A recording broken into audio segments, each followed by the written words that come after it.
How do I prepare a budget? Budgeting is the first step in managing your money. It doesn't have to be hard, complicated, or full of sacrifice.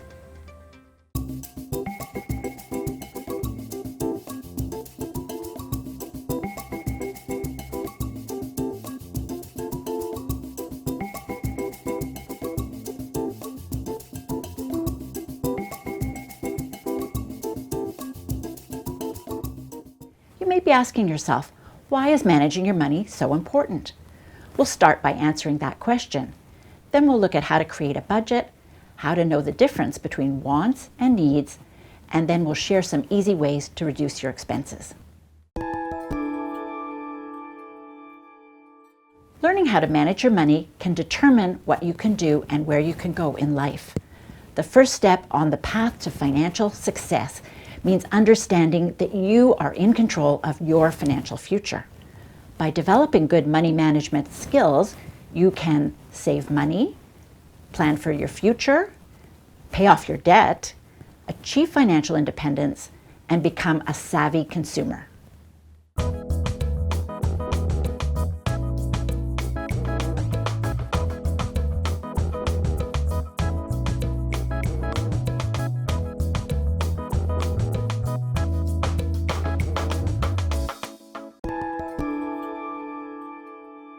Do you cringe when you hear the word budget?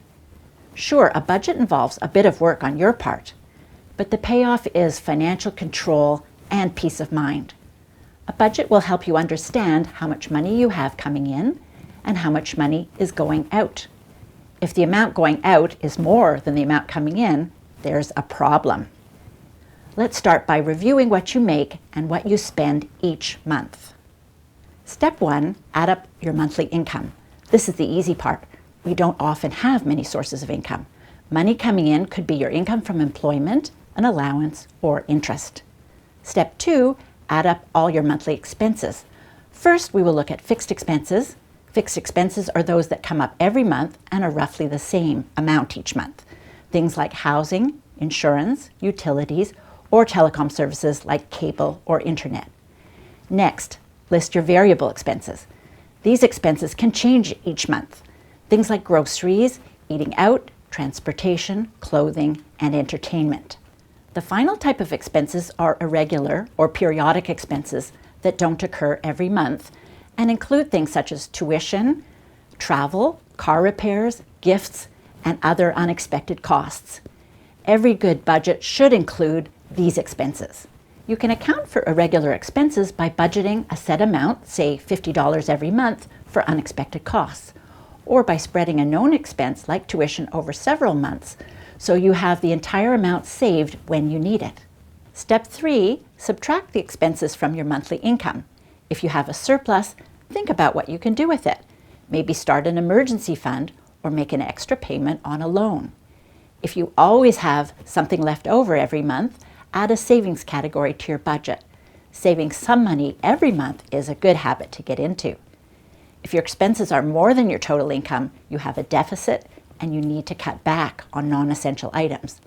That is knowing the difference between wants and needs. More on that later. Let's review the 3 steps again. Step 1, add up monthly income. Step 2, add up monthly expenses. Step 3, subtract expenses from income. The Financial Consumer Agency of Canada has a budget calculator that allows you to enter your income, savings, and expenses into an interactive tool. The budget calculator will do the adding and subtracting for you. There is also a student budget calculator available. Once your numbers are set, stick to them. Learning to stick to a budget can seem difficult at first, but the more you use your budget, the easier it will become. Evaluate your budget from time to time. Circumstances change, life changes, so you want to make sure that your budget applies to your current situation. We've just looked at adding up your expenses as part of your budget, but many of us have trouble keeping track of all our expenses. The best way to keep track of expenses is to record them as soon as possible. Record all purchases, bill payments, and savings.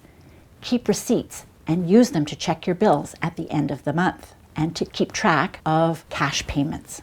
Once you start tracking your spending, it's easy to know where your money's going. Then you can make adjustments to your spending habits as needed. Even if your current expenses are less than your income, this is a valuable exercise to complete.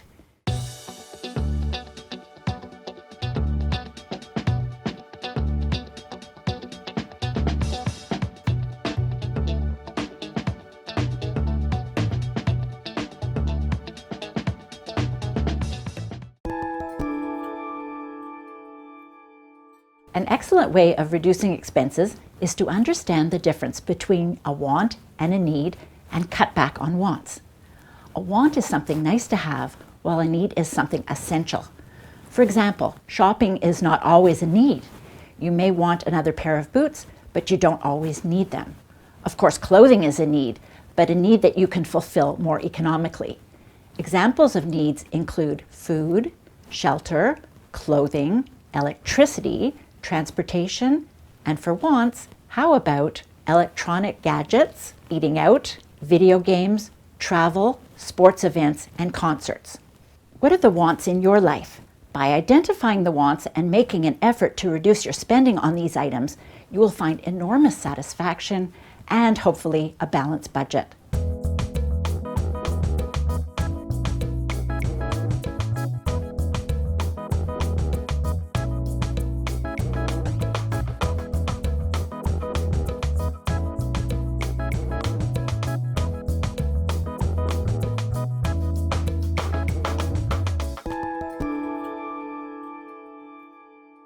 Looking for more ways to reduce your expenses? Whatever your age or income, there are always changes you can make to your spending habits. Remember, small savings add up quickly. Take advantage of seasonal sales. Shop around and negotiate. Use free services like your local library. Scale back on the nice-to-haves.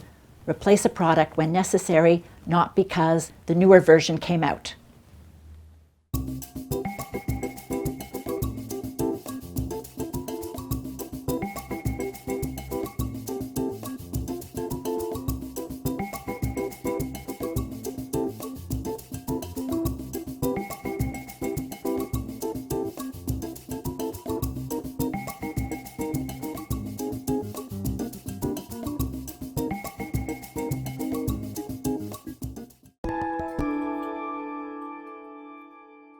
Let's summarize what we learned today.